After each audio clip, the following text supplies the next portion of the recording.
So, welcome to the festival, International Festival International Tourism Film Festival.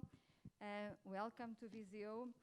My guest is Silvia Silva, the University of Coimbra, and Mariana Batista. My name is Aida. Silvia, tell me, what is the Art&Tur project? Thank you very much, Aida. Let me just you first and welcome. Thank you for being here and at home or wherever you are online. I want to thank you also the organization. I know that these special times they demand additional efforts. We know, so thank you for persisting and thank you for organizing and for the invitation. Well, as you know, I'm not Nancy, I'm Silvia. Nancy couldn't be here, unfortunately, but I know that she's watching from home. Hi, Nancy. And yes, I'm here to talk a little bit about the Art&Tur project. I am part of the team, the SESH team, the Center for Social Studies, that was the coordinator of this project. I don't know if I can, but I have a presentation here that I want to share with you. Perhaps it's better just to show you some images, if we can show the presentation now, the Art&Tur presentation. So, because I have several images that I think that can show the type of activities that we are talking about and the type of project that we are talking about. So can you just, yes, thank you very much. What is Art&Tur then? So Art&Tur, the next slide, as we can see, is a national project and it was funded by European funding, so the Compete 2020 and the regional programs. And it was a 3.5 years, more or less, project, a national project, that was an incubator, demonstration, and disciplinary research initiative that support collaborative research processes. So basically, it aimed to connect cultural, creative, and the tourism sectors through the development of an integrated research and application approach to catalyze creative tourism in small cities and rural areas in Portugal, so across the country. As we can see in the next slide, Art&Tur involved 5 research centers. And they worked in the next... Five? Exactly, so 5 research centers from north to south, as we can see. SESH, the Center for Social Studies, were the coordinator, but we involved different types of organizations that worked in the previous one still. That the research centers, they were, no, the previous. Thank you. The other one? Yeah, still that. So these research centers, they were specialists in different areas. So this multidisciplinarity was really very present. And we worked together with 40 pilots, as we call them, so 40 organizations. As we can see here in this map, they were selected in 2 different national calls. So this 40 pilots, as we call them, they were cultural and creative organizations or stakeholders located in small cities across the country, North, Centro, Alentejo, and Algarve. And we also, of course, had the advisory council as well. But these pilots initiatives that I want to stress is that they were selected in 2 different calls, and they were organizing and developing an array of different activities, creative activities, from tourism experiences that some of them we'll see in the documentary. It was not possible to show them all, but we will see, and I think that is very clear, the diversity and the underlined wealth on this project. Thank you. Mariana, it is great network. Yes, before everything, thank you so much for giving me the word. Thank you so much to the organization of Art&Tur for the invitation to be here today in this panel. Also to the municipality of Viseu, and also say hello to my friends in Caldas da Rainha that I know they are watching me. First of all, yes, it's quite a challenge to be part of a network like this. Because we had frequent meetings during the period of the project of research. I have to say that I wouldn't be in this situation if it wasn't for Associação Destino Caldas at Silos Contentor Criativo, which is a creative silo, as the name says, where the pilots of Caldas da Rainha were born, in a meeting that got together 3 people to think the endogenous resources of Caldas as a cultural asset to be part of the Art&Tur network. So we are from the second call. Art&Tur had 2 calls, the first one with 20 pilots and the second one with 20 more pilots. And we got inside the network on the second call. And it was a huge challenge to be part of this research project, because with the coordination of SES, we had meetings. Silvia, we had meetings in Braga, we had meetings in Faro, we went to Abrantes, if I remember, if I can recall. So to think and to reflect about what is the source of information that we have in our own country, specifically in our own town, to make a creative project with the guidelines of Art&Tur was an amazing experience. Yes, if I can just say that actually the pilots, they were the important part of the project. The project has, of course, research objectives and application objectives, but the pilots themselves, they were the important part to stimulate and to coordinate this network that Mariana was talking about. So the Art&Tur purpose, the main purpose, was to promote this human-scaled and interactive and creative tourism activities, this building on the traditions, on the skills, on the knowledge and emerging artistic practices even. So this network of pilots were very important for the sustainability of it. And they played an important role, a leading role, by implementing a series of activities and taking part on the research itself as well. So they were co-researchers at Art&Tur, at the project. Okay. Sorry, thanks. And the Idea Labs is very important for the project, yeah? Yeah, the Idea Labs, they were a very important event that we had. We had regional Idea Labs and national Idea Labs. So they were moments where we gathered together, pilots and researchers, the regional within the region and the national, of course, within a national level. And we met together to share in we can say in an horizontal way, so to share and to learn from each other, both practitioners and researchers. So we worked, for instance, on the development of the pilots' activities themselves, because they had an idea, and it's important to how to operationalize that idea. So how to put it in action, what you need, what you don't need.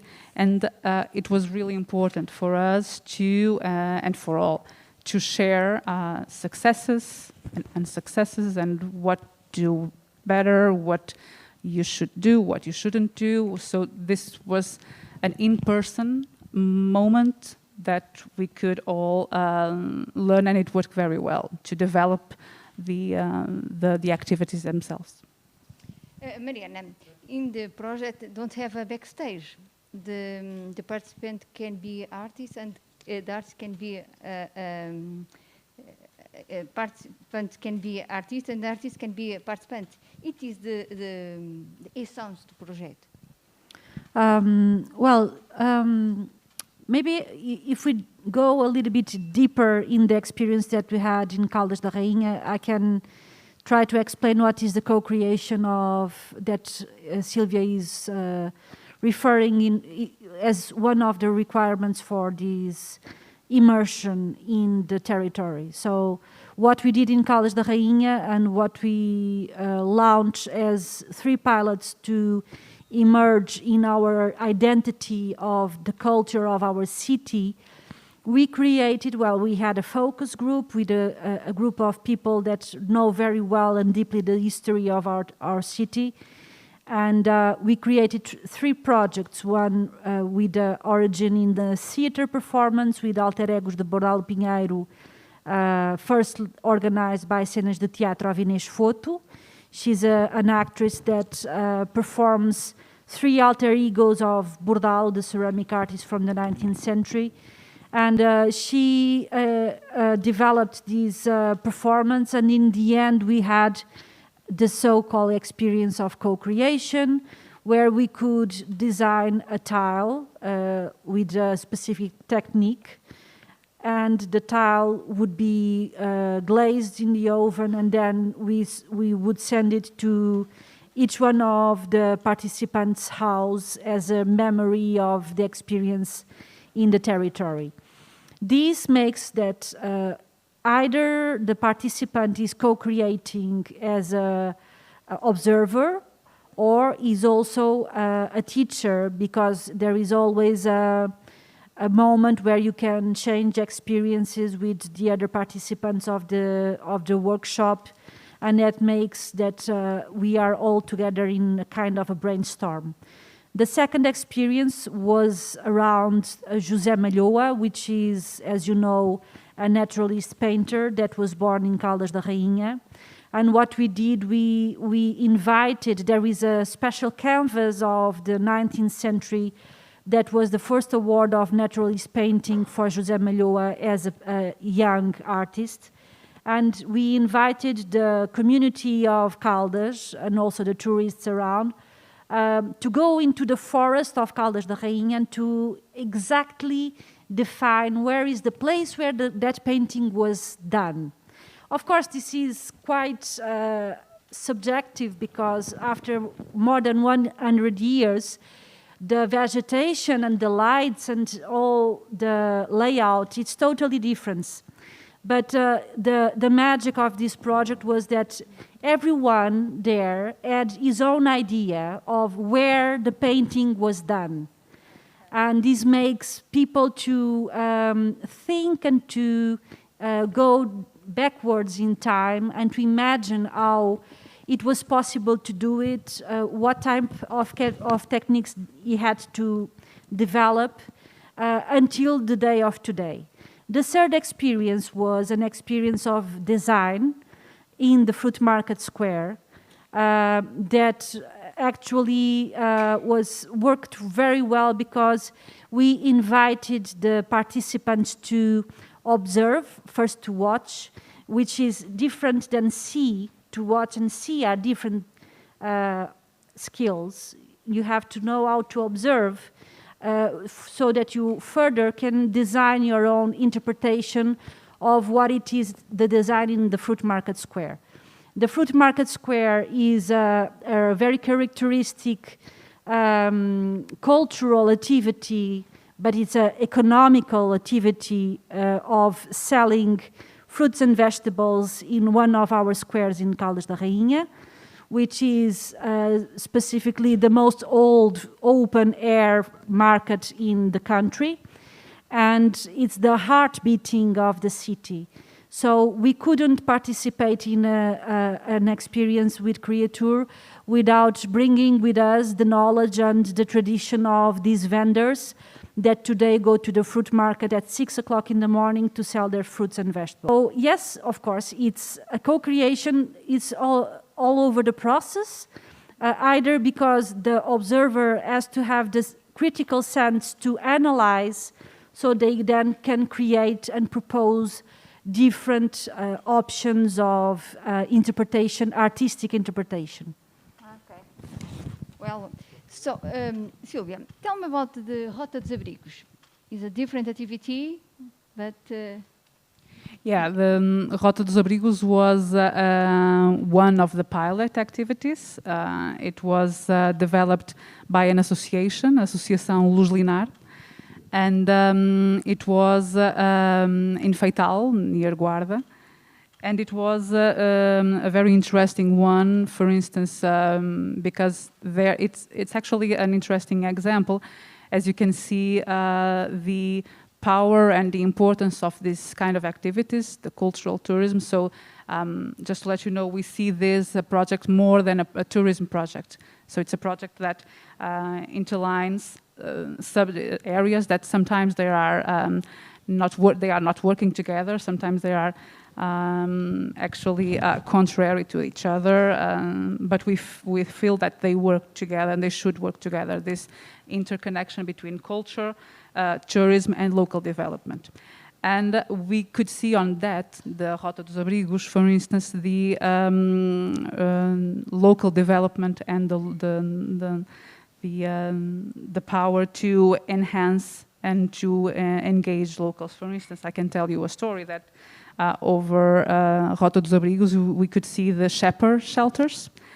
They were being destroyed, and the rocks that which the shelters were made, they were actually being sold to others, in this case to Spain. And they were being destroyed. So this is a heritage that was going to disappear. With these activities, these routes that were made,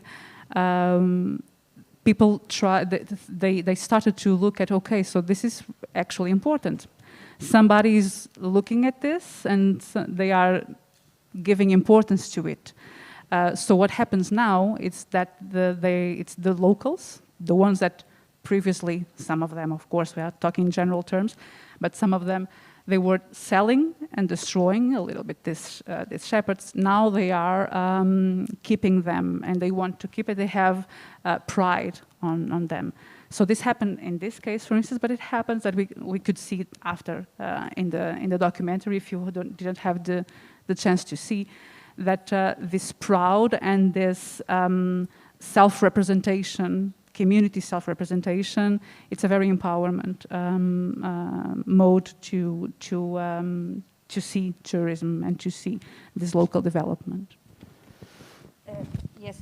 So the other project, Lolé Criativo, is very different. Okay. Yeah, Lolé Criativo, it's the project. Perhaps it was developed. It is developed by a municipality, the municipality of Lolé in Algarve. And it is actually perhaps the more ancient. I'm not ancient, but the more the project that has more stability and already set in the field. It's the first. Yeah, it's the Lolé Criativo is from some years ago. They are part of the Creative Tourism Network, for instance. So it's already something that has been done for some years, and they have a real interesting way of connecting the local craftsmen and the local craft through the artisans and the masters, the local masters, to engage with the visitors, but also with locals. So we are talking more than creative tourism has. We see this importance, this capacity to not only function to this local and regional development through this co-creation and co-production, but also to the personal level, so the well-being and the health and well-being as well. Yeah. And the other project, the Play Evra. The activity is make only family or all people? Well, for what I know about Play Evra, the project of our friends in Alentejo, yes, I think they specifically designed a project, if I can recall, Sylvia, that is basically for families, but that they can also do in groups for tourists because it's bilingual in Portuguese and also in English. So what they design is a different way to know the city, which I think it's a very interesting way to see not only the space but also the architecture, the story of the city, the storytelling, the myths, the legends, what is behind each one of the buildings, the type of architecture that is there implemented according with a specific date and period. I can recall that Play Évora, it's an incredible project that these colleagues from Alentejo design. And I really think that in the future, it's probably, according with some other projects, it's a very good and sustainable one, because you have a low resource to do it, and you can have a good income by the practice of it. That means that the tools that you have to do it are basically your mind, your imagination, a piece of paper and a pen. And you can play in Évora, so it's very easy to do. If I can make a comparison with the ones in Caldas, one of the biggest challenges that we had in Caldas and the difficulties is to, according with the quality standards that you want to do with the project, is to make it affordable and sustainable. And that was a very big discussion that we had with the team of SES and the other pilots, because there must be a balance between what we want to offer and what we can achieve. And in that mean, for the organizers, we have to understand, and now with COVID even more, because the world will never be the same. And we have to probably rethink everything over again and try to adapt the project to the near future, because for what we know, the tourism in Portugal will for sure have to be rethink in its goals, in its ways of practice. I was picking up our friend Aldo at the airport of Lisbon, and there was almost no one. And those are the persons that we miss for all the projects in Art&Tur, because without the tourists we are nothing. And of course we have to think and to balance what we can do with the resources that we have.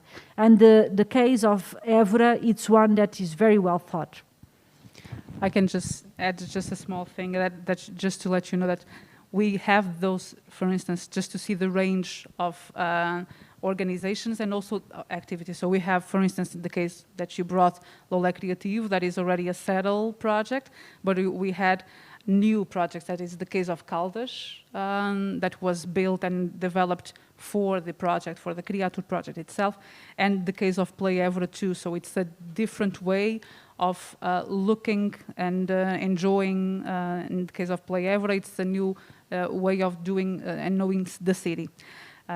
Through these interactive routes, you go to speak. We have to go to speak with the locals. It's kind of a game, but so this it's a very wide range of both types of entities, but also types of activities also. You feel the local people change your mindset about the heritage?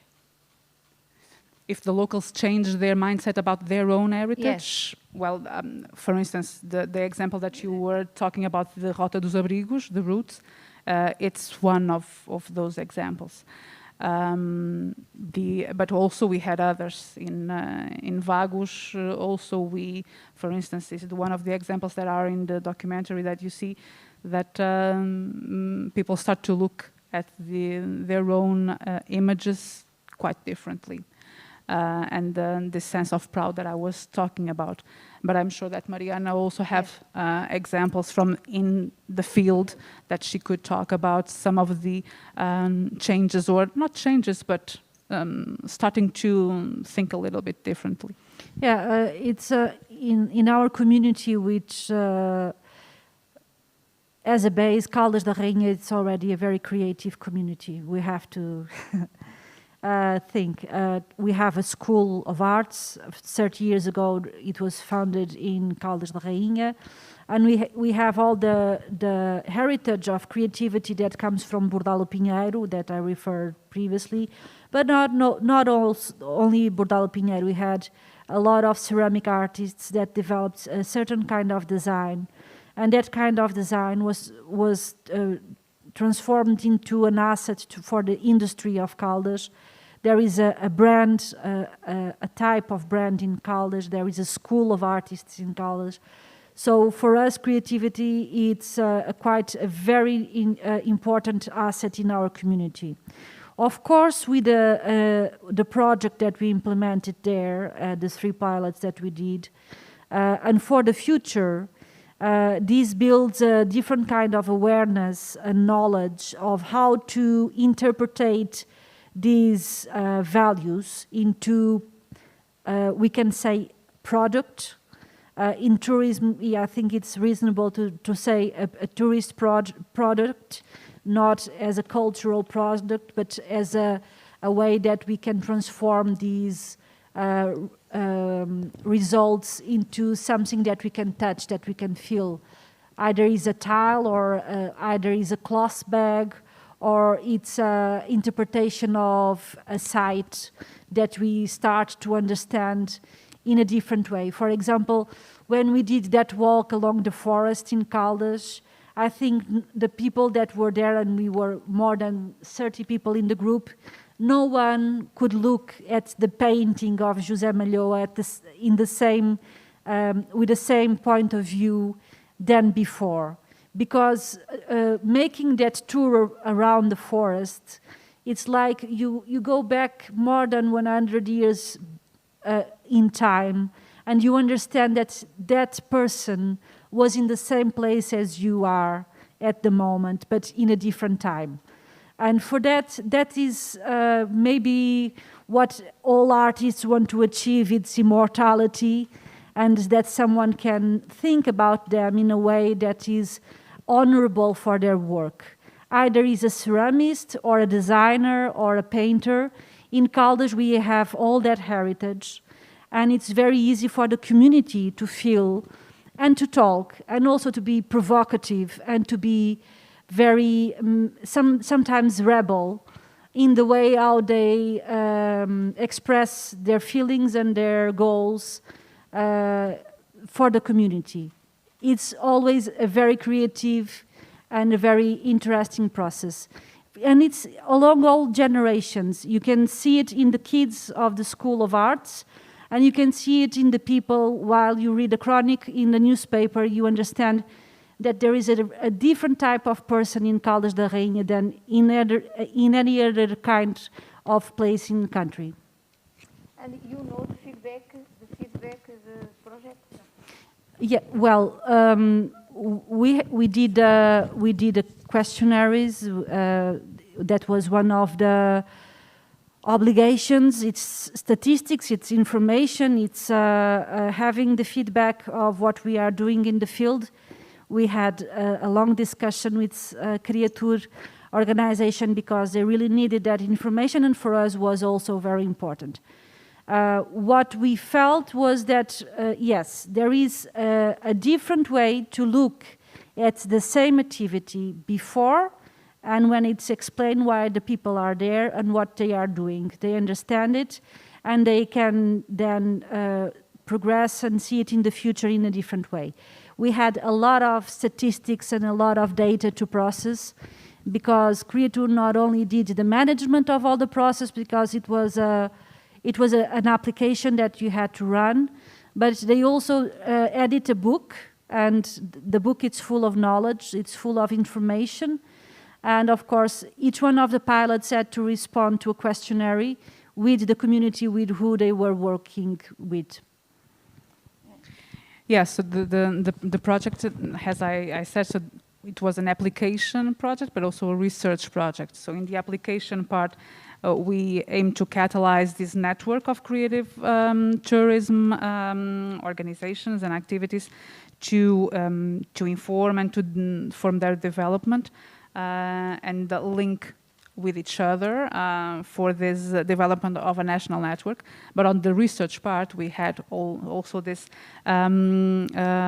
goals of monitor and reflect on the creative tourism activities that were being developed in the field, to understand their development patterns, their reception experiences, the community impacts. So we used different methodologies, and the survey was, the questionnaires was one of those. You were saying? Yeah.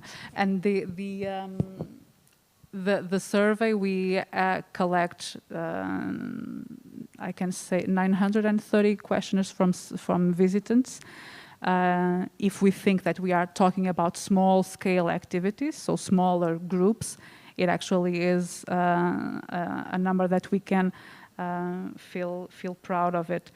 And I just want to, back to what Mariana was saying, that this connection to place is very important in this creative tourism concept that we say. So we have been talking about creative tourism, but what it is creative tourism for us? So there is a lot of definitions that one can consider, but we ultimately at its core, creative tourism offers the visitors the opportunity to develop their creative potential.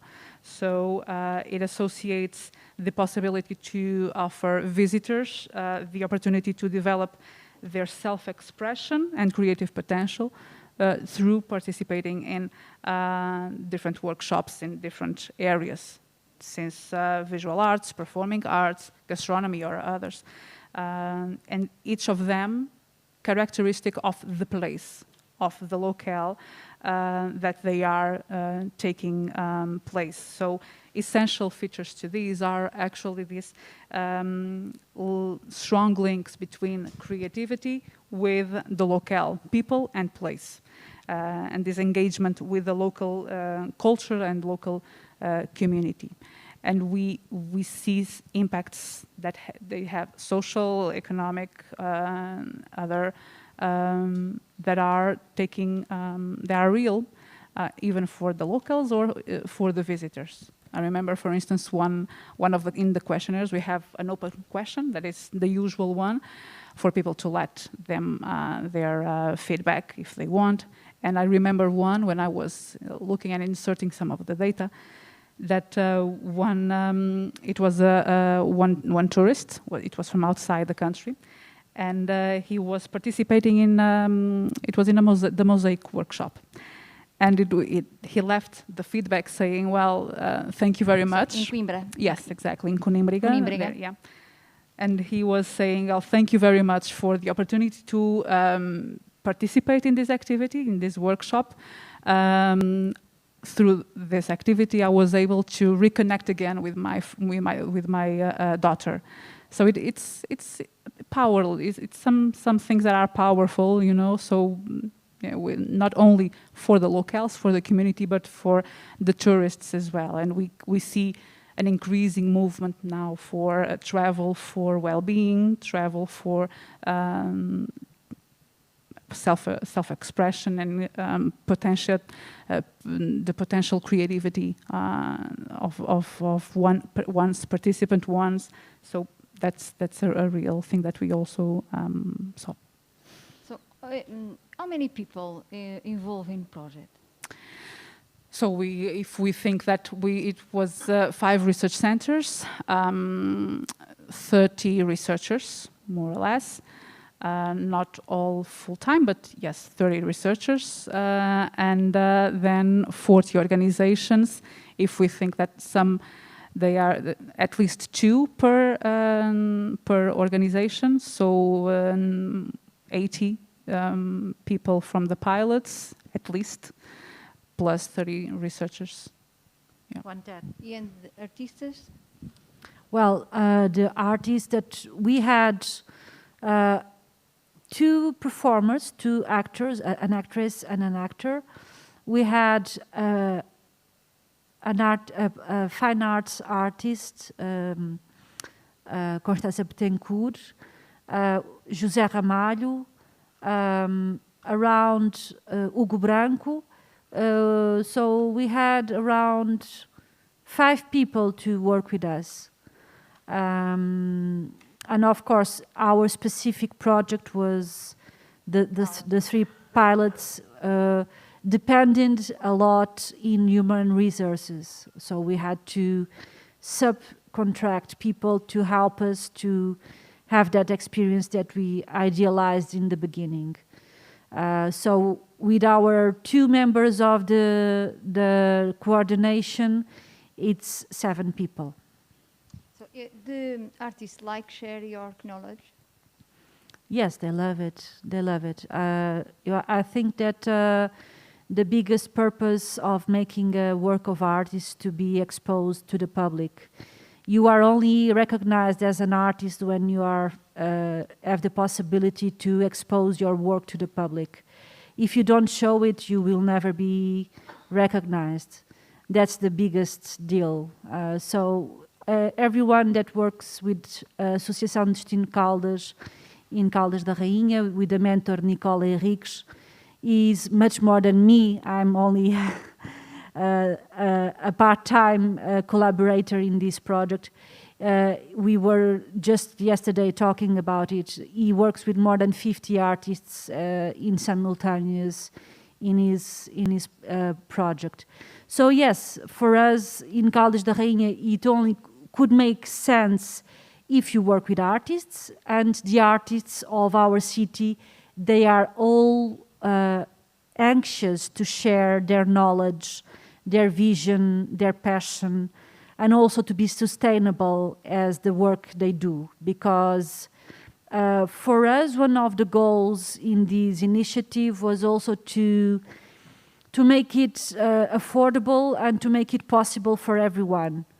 That was one of the biggest challenges. And I don't know in the future if we are able to do it with new tourists that will come, we don't know when, to Portugal, because the biggest challenge probably for Creator at the moment, it's the COVID. It's not a sustainable problem. It's an environmental and healthcare problem. So yes, the answer, yes, the artists all are very willing to share their knowledge. And you think in the other project? In the other projects, yes, we saw that once you are involved, and we felt that again. I think perhaps I'm repeating, but this sense of pride and this sense of being recognized. It's a very it's a sense that it's a sentiment that it's there and it's very present, and I think that is a lot of as we see a lot of potential of creative tourism for this integrated development, not only at a regional level but also for the organizations in itself, but and also for tourism sector in general.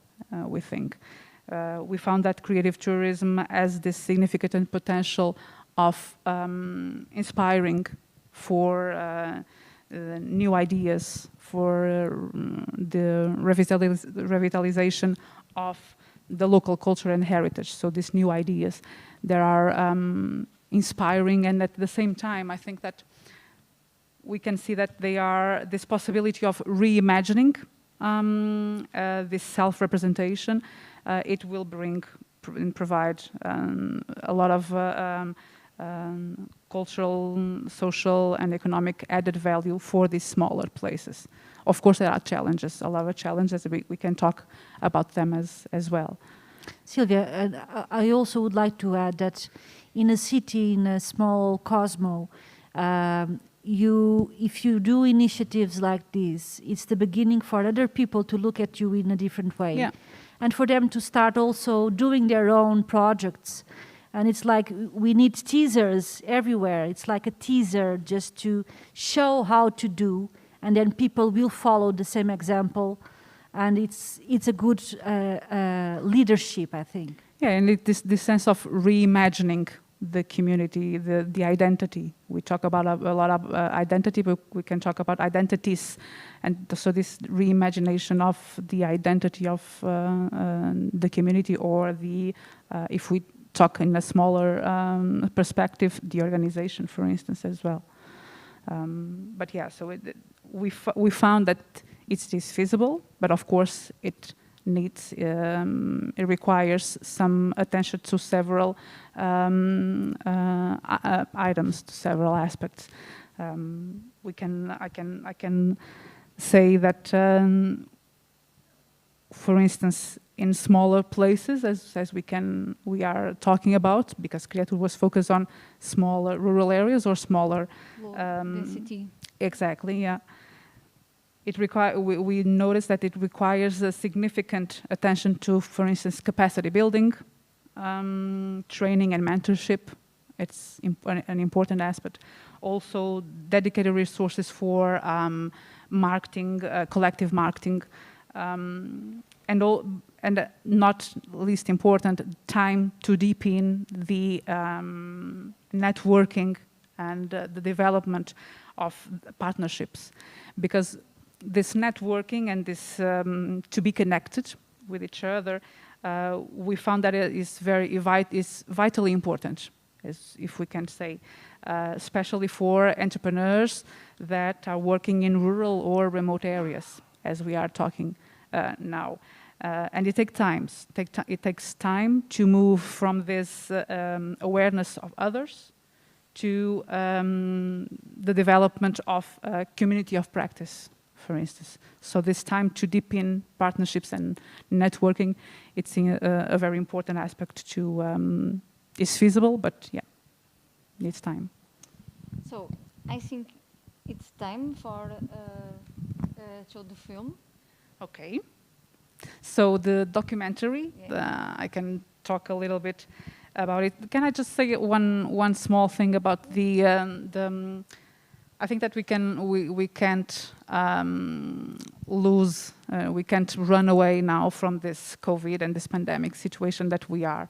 And it's our understanding that the creative tourism is in very well positioned to contribute for this post-pandemic tourism. We are in a place now that travels are being disrupted, destinations are looking for new models, and we think that in this case, creative tourism, for instance, it is designed for smaller groups, families or social bubbles, for instance, and it aligns also well with this domestic tourism and the longer stays in one place, exploring the city, region, locale, with these new perspectives on diversities, on pursuing personal interests and curiosities, and developing new skills. So this capacity of creative tourism to be transversal to other types of tourism that already exists is, we think, a very well strength that needs to be taken in consideration. But for the documentary, well, the documentary is one of the outputs that we did. Mariana was saying before that we had a book, we had others outputs that are, some of them in process to be finalized, both for researchers and practitioners too, but also policymakers. And the documentary, is a legacy of this research and practice experiment, and it tries to present in an attractive and engaging way this inspiring work that was developed through the activities and throughout these different voices that we had. Our goals with this film was to, in one hand, highlight the organizations that were developing and implementing this array of activities within the project as co-researchers and entrepreneurs and catalysts of these networks. At the same time, promote this concept of creative tourism that we talked about. And of course, present the key dimensions of Criatur and, in general, Portugal as a tourism destination that promotes this cultural and heritage valuation and the defense of these tourism practices, sustainable tourism practices. We have now I can say that we are very happy with it because we already won 4 prizes international. That's good. We are very proud of it. And I hope you enjoy it. I think that we are going to see now the video, and it's a very good way of taking and looking in firsthand how it was this project that we developed together with the pilots. So I think that it's a good way of looking and seeing this journey that we took from north to south. Okay, thank you. So the film, please.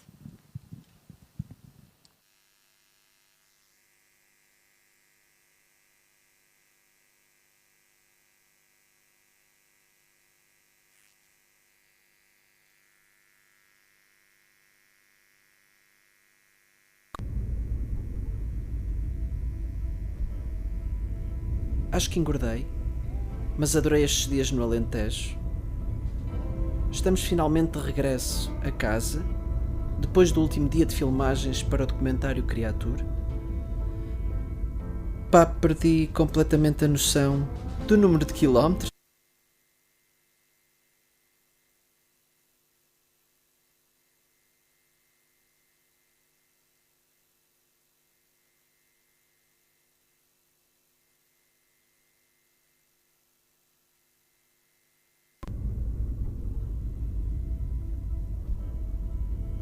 Acho que engordei, mas adorei estes dias no Alentejo. Estamos finalmente de regresso a casa, depois do último dia de filmagens para o documentário Criatur. Pá, perdi completamente a noção do número de quilómetros e do número de horas de filmagens. Fomos de norte a sul do país à procura de projetos de turismo criativo.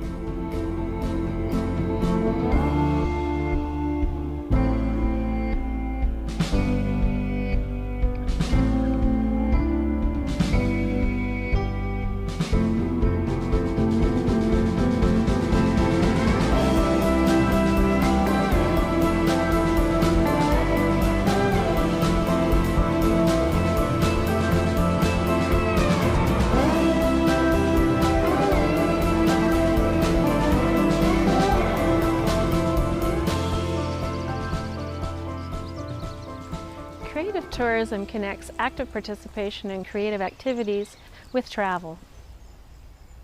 These activities provide travelers an opportunity to learn about local cultures, artisanal and artistic techniques, to exchange thoughts and ideas with local residents and creators, and to have opportunities for creative self-expression. Art&Tur is a multidisciplinary research and application project. It is a grand experiment working across 4 regions of Portugal, the North, Centro, Alentejo and Algarve. It involves 5 research centers and 40 pilot organizations across the country.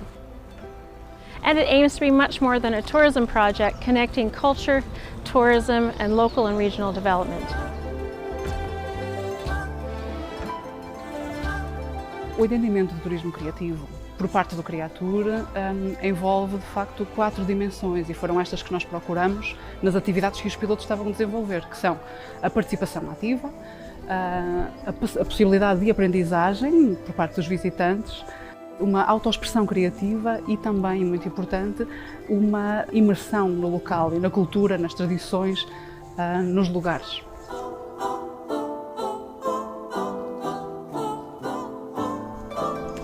A criação de uma rede de turismo criativo foi um dos objetivos e um dos focos principais durante todo o projeto do Criatur. E uma das atividades centrais foram os Idea Labs que promoveram isto. Nos Idea Labs nós conseguimos discutir refletir e promover o desenvolvimento das atividades que estavam a ser desenvolvidas. Nesta lógica de interconhecimento e interaprendizagem com os pilotos, sendo co-investigadores connosco neste projeto. Para além dos Idea Labs, nós tivemos também outros componentes, como as publicações, tanto para a academia, como também para profissionais, e as conferências que permitiram divulgar e discutir os resultados a nível nacional e internacional. Do lado dos participantes, tanto portugueses como estrangeiros, nota-se que as pessoas de facto estão imbuídas naquilo que estão a fazer, muito curiosas. O mais interessante é a ligação que se cria entre as pessoas. Há de facto um ambiente muito familiar em todos estes workshops. O Lolé Criativo é, eventualmente, o projeto de turismo criativo mais antigo que conhecemos, com as 4 dimensões que estabelecemos como pilares do turismo criativo.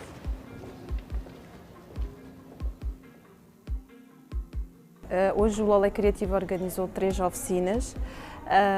Uma oficina de entrelaçar a palma, na Casa da Empreita, uma oficina de bater o cobre na oficina de caldeireiros e uma terceira oficina de moldar o barro na Casa do Barro.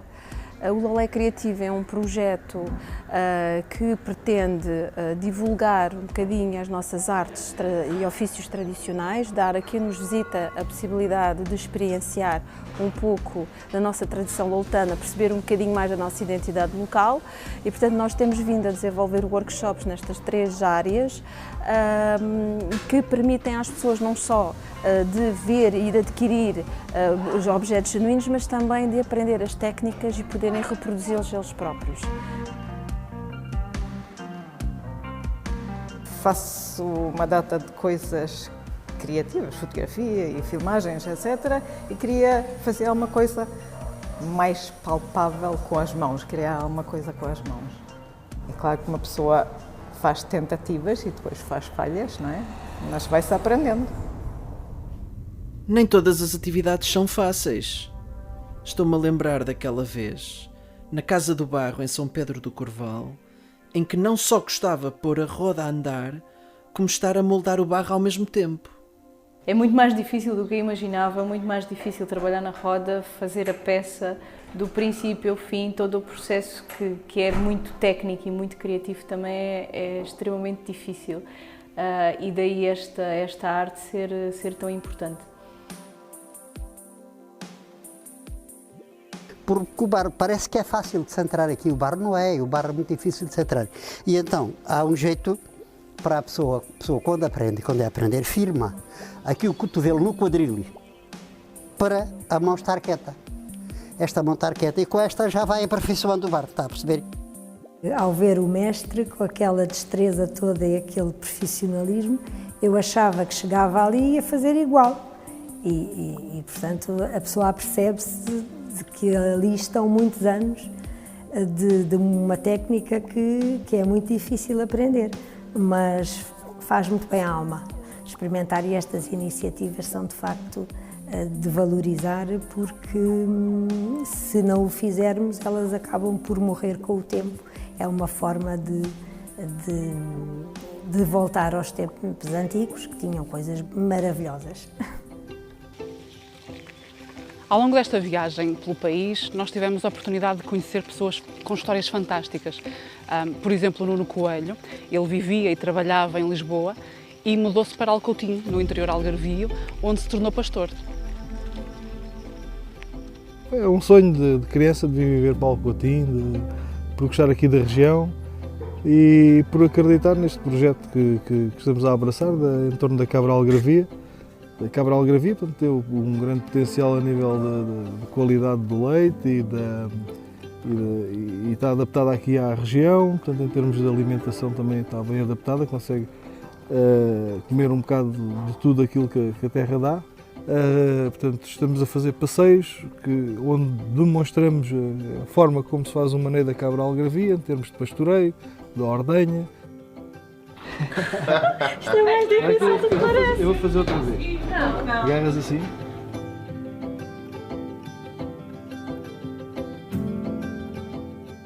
temos tido visitas, especialmente do estrangeiro, mais do que portugueses, mas as pessoas adoram, acham uma experiência super interessante, aproxima-os do campo, coisa que hoje em dia já é difícil encontrar este tipo de produções, não é? É tudo hoje em dia muito intensivo e as pessoas estão na cidade, não estão no campo, e portanto isto também acaba por aproximar o campo das pessoas e as pessoas do campo, e as pessoas saem daqui sempre bastante, com um bom sentimento e adoram, ficam mesmo felizes em passar estes momentos connosco.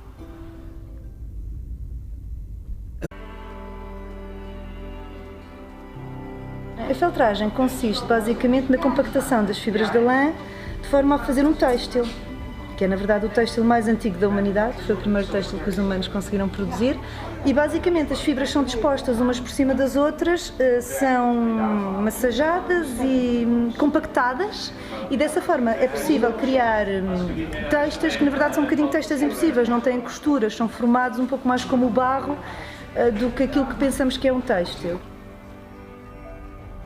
The girl who gives the workshop, she's very creative, inspiring person, and she has a nice way of give the lesson to us. And it's just very lovely to do it. Just work with your hands and create something.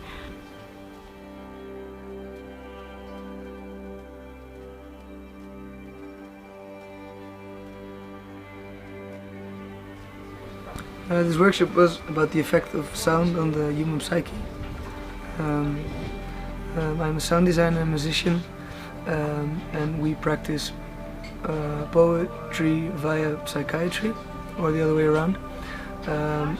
We performed there as well at the festival, and this workshop was about how I approach sound in our treatment with my patient, the poet, and what kind of sounds I produce to make him feel certain ways and make him talk about his experiences more and better. I'm a stand-up comedian, but I'm also an animator and an illustrator, and my workshop now is about illustrating comics.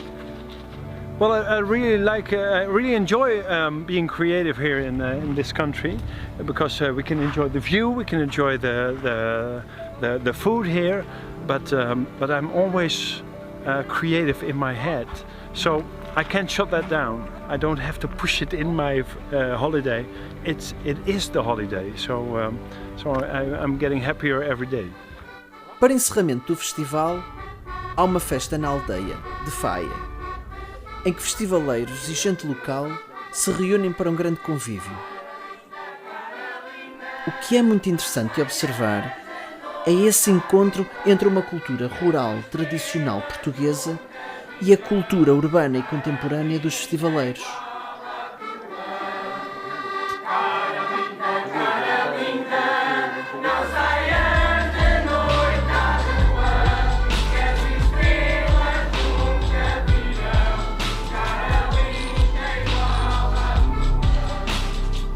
Tal como, por exemplo, a Catarina, no Val do Mondego, foi interessante descobrirmos mais estrangeiros que se mudaram para Portugal e que realmente constituem massa crítica cultural e artística nestas localidades do interior.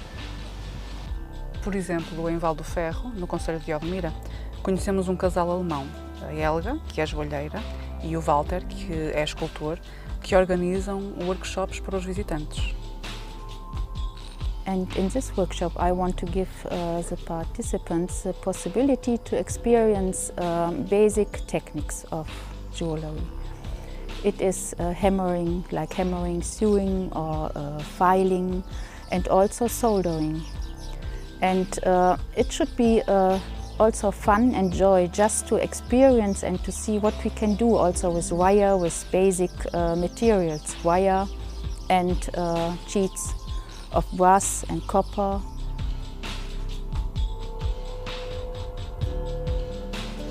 Eu expliquei a base, a inspiração do meu trabalho foram as gravuras do África. Nas gravuras, a base é de reduzir a figura para o mínimo e transportar uma dinâmica. I can't stop smiling. I feel happiness. I am inspired deeply as an artist, as a person, as a human being, to be here is happiness. So. No mesmo dia, na parte da tarde, tivemos a oportunidade de conhecer a Helena, uma holandesa que está radicada em Odmira e que nos proporcionou uma experiência muito interessante de criação conjunta. And the workshop is an interactive activity where you're not going to work with the proper loom, but you are going to work as a loom. You are the loom. We are a human loom. So we all have one thread in each hand, as if one thread was in one shaft. And then with a weaving draft, a pattern, we are going to lift certain shafts, certain hands, certain numbers, certain threads, and another one passes the threads, and that constructs the pattern. With this technique, you have a very close to your experience of how a pattern is constructed in a textile. Quando fomos fazer o tear humano, achei uma maneira deliciosa de perceber como é que se faz um trabalho manual, fazendo nós, com o nosso corpo, o que é que a Helena faz todos os dias só com os seus dedos e imaginação. E o que achei mais interessante foi a autenticidade das atividades e a proximidade com as pessoas com quem estivemos. Isso acho que foi o mais marcante para mim do dia de hoje. Para além de pessoas fantásticas, esta viagem ela permitiu-nos também conhecer pequenas aldeias em Portugal que não conhecíamos antes.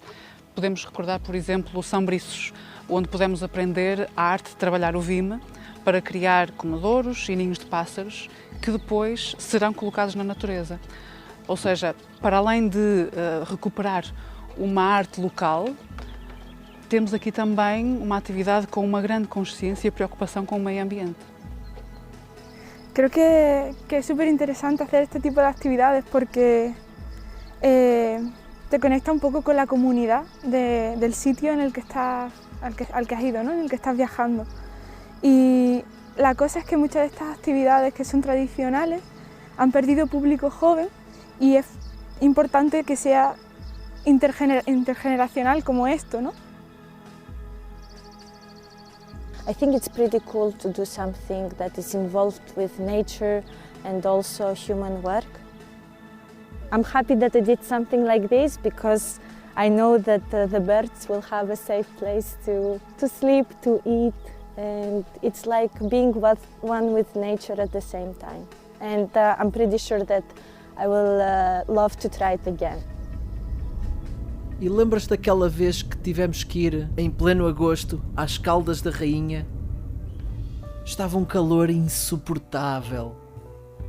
Mas à medida que fomos fazendo aquele percurso inspirado na vida do Bordal Pinheiro, fomos-nos esquecendo do calor. Tratou-se de um projeto com 2 fases. Uma primeira fase, uma performance de teatro cultural itinerante, em que Inês Foto interpretou 3 personagens, o Gato Pires, a Marquesa e a Maria dos Pontos nos Is. Eu fiz a visita guiada à cidade, ao centro histórico, e expliquei o enquadramento da família Rafael Bordal Pinheiro na cerâmica das Caldas da Rainha e dei mais ou menos uma ideia do que é que foi a cidade no século XIX. O segundo momento foi um workshop de pintura de azulejos, dinamizado pela 105 Ceramic Labs. Escolhemos esta magnífica Capela de São Sebastião, que fica mesmo no topo da Praça da Fruta, um dos ícones da cidade. Não poderia ser melhor enquadramento para este workshop. Demonstramos como é que se produz um azulejo em base artesanal, através de moldes de imprimir, e também tivemos a fazer a decoração através de pintura com a técnica da pipeta, que dá para misturar as várias cores e fazer azulejos de pintura em relevo. Os azulejos vão ser cozidos e vão ser enviados para as pessoas que cá tiveram a pintar através do correio. Olhando tudo isso aqui, eu não imaginava que era tão complexo o processo e fantástico também. Obrigada pela experiência.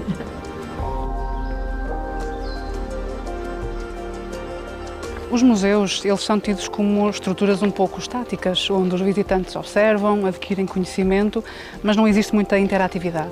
Mas esta é uma realidade que está a mudar. O Mosaico Lab, por exemplo, um projeto piloto aqui em Conímbriga, os visitantes adquirem uma experiência criativa através da arte do mosaico.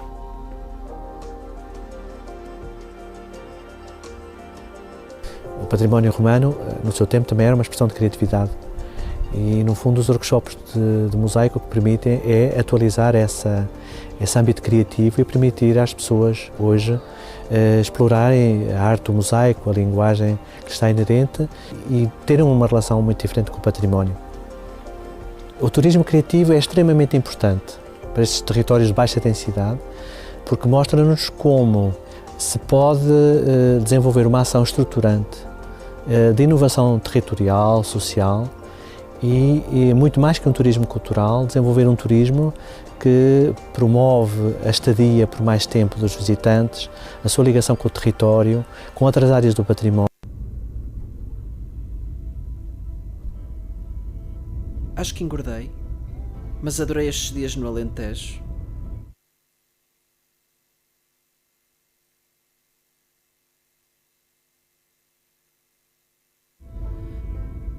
Pá, perdi completamente a noção. E ficar assim meio paranoico com essa história de som, mas eu acho que deu para